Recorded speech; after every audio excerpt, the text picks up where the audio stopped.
జిల్లా సత్తెనపల్లిలో వైసీపీ మహిళా నాయకురాలు నిర్వహిస్తున్న వ్యభిచార గృహంపై పోలీసులు దాడులు చేశారు. ఈ దాడిలో వైసీపీ నాయకురాలు ఎర్రం లక్ష్మితో పాటు మరో ఇద్దరిని అరెస్ట్ చేశారు.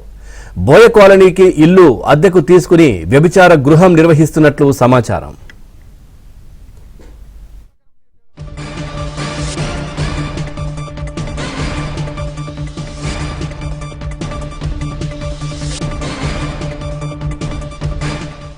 జిల్లా సత్తెనపల్లిలో వైసీపీ మహిళా నాయకురాలు నిర్వహిస్తున్న వ్యభిచార గృహంపై పోలీసులు దాడులు చేశారు. ఈ దాడిలో వైసీపీ నాయకురాలు ఎర్రం లక్ష్మితో పాటు మరో ఇద్దరిని అరెస్ట్ చేశారు.